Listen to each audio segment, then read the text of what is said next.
Am I ready to date? The four-pillar reality check. Most people treat dating like a high-end shopping trip.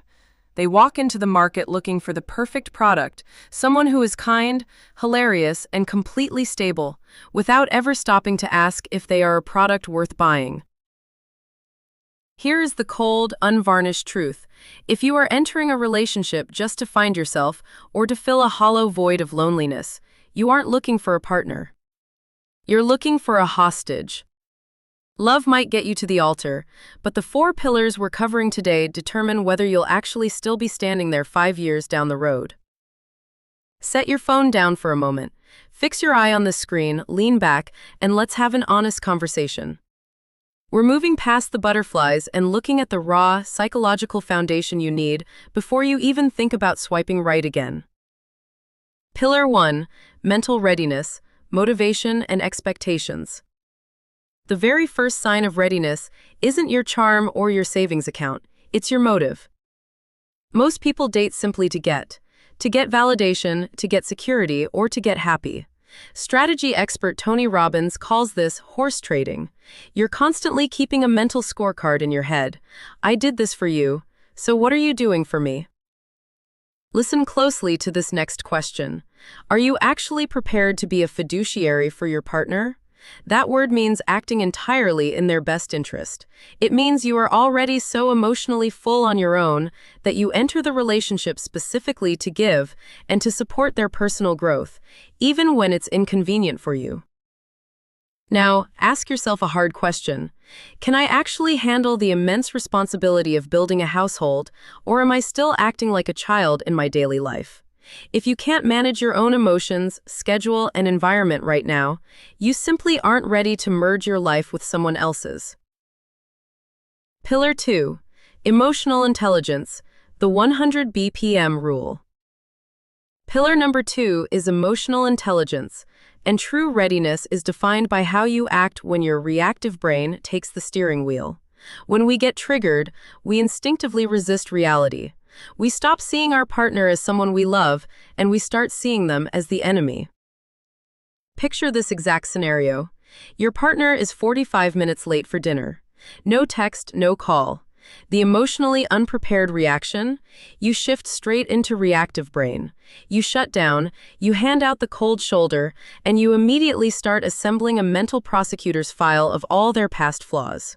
In that state, you are quite literally cognitively disabled. Now, here is what the emotionally intelligent response looks like. You notice your chest tightening.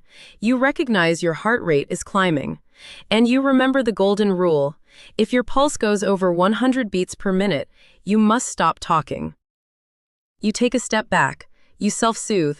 You get to the shore of clear, creative thinking before you address the issue. Be completely honest with yourself right now. Can you soothe your own anger? Or do you expect a future partner to be your emotional punching bag? Pillar 3, financial alignment. Third, financial alignment. We need to move far beyond the superficial debate of who pays for the first coffee. Premarital success requires total transparency about what we call your defined product, the exact configuration of your character, your habits, and your current lifestyle. Dr. Phil famously highlights that you have to identify your absolute deal breakers before you get attached, and one of the single biggest destroyers of modern marriage is a lack of financial self-sufficiency. If you walk into dating with hidden debt, impulsive spending, or zero financial direction, you are walking straight into a minefield with a blindfold on. Here is an actionable exercise you can do tonight. Sit down with a notebook and write out your exact vision for your life 5 years from now. Not just who you want to be with, but how you want to live, save, and build. If you aren't actively moving toward that vision on your own today, bringing a partner into the mix won't complete the picture. They'll just become a distraction from the work you're avoiding. Pillar 4, self-awareness. Attachment, and red lines. Finally, Pillar 4, self-awareness. You have to know your own dark side, your insecurities, your ego, and your attachment style.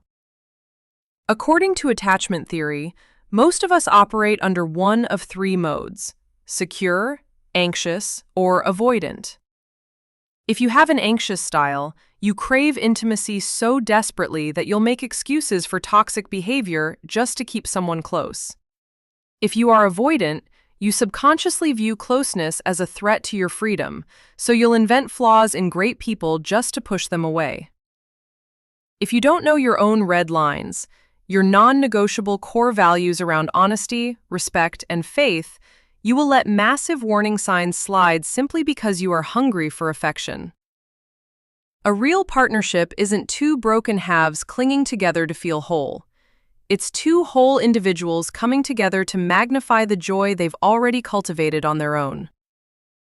Marriage preparation isn't a passive waiting room, it's a training ground. You don't just fall into a healthy, lasting relationship. You build the emotional fitness required to sustain one. Before you click away, I want you to sit with this single question. What is one red line or core value you've compromised on in the past? And why won't you let yourself ignore it again? Leave your thoughts in the comments below. I read and reply to as many as I can. And if this gave you some much-needed clarity today, subscribe and stick around for the next step in this series.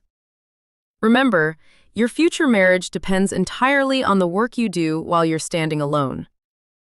Take care of yourself. I'll see you in the next one.